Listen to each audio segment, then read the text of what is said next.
प्रदेश के किसान खेती में नवाचार कर अपनी आय बढ़ा रहे हैं। जयपुर जिले की बस्ती तहसील के जटवाड़ा गांव के किसान भी पारंपरिक खेती की छोड़कर बागवानी की ओर बढ़ रहे हैं।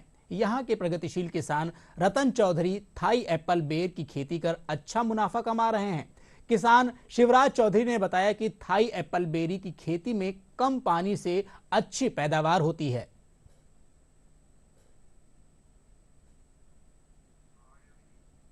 किसान जो अपनी परंपरागत खेती है उससे थोड़ा दूर हटकर नई जो टेक्नोलॉजी आ रही है, कम पानी में हम ज़्यादा फसल ले सकते हैं। ऐसी नई नई पौध का निर्माण करके नए नए पौध लगाकर मतलब वो किसान अपनी आय को बढ़ा सकता है।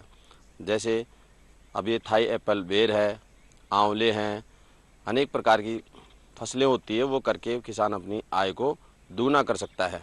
जैसे किसान अपने जो खेत में जो फसल होता है, जैसे थाई एप्पल है, उसी के पास में अपन साग सब्जी भी बो सकते हैं। उसके साथ साथ ही जैसे आंवले की फसल, मेड़ पे आंवले की फसल भी बो सकते हैं अपन।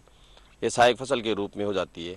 एक फसल के साथ अनेक फसलें ले सकते हैं अपन। जब हमने ये व्यवस्था शुरू की तो बहुत ही कम समय में बहुत ही अच्छी प्रोडक्शन तैयार हो जाती है इसकी। तो ड्रिप के द्वारा जब बूंद बूंद सिंचाई होती है, कम समय में, कम लागत में, कम पैसों में हम इस फसल को तैयार कर सकते हैं। तो हमने सर्वप्रथम हमारे को 9 महीने में ही हमारे को इसकी प्रोडक्शन मिल गई थी। इस प्रकार से गेहूँ, सरसों और चना करते हैं, उसकी कंपैरिजन में ये जो फसल होती है थाई एप्पल वाली जो किस्म की वैरायटी है, ये बेर है, इसको काफ़ी अधिक मुनाफा कमाया जा सकता है। और यदि किसान नवाचार के माध्यम से इस फसल की नई प्रोडक्ट का तैयार करता है और इसकी सहायक फसल के रूप में भी तैयार करता है तो बहुत अच्छी इम्प्रूवमेंट हो सकती है। उस किसान का जीवन वास्तव में खुशी से झूम सकता है। उसके अच्छे बच्चों को अच्छे क्लास स्कूल्स में पढ़ा सकता है, अच्छी शिक्षा दीक्षा भी दिला सकता है।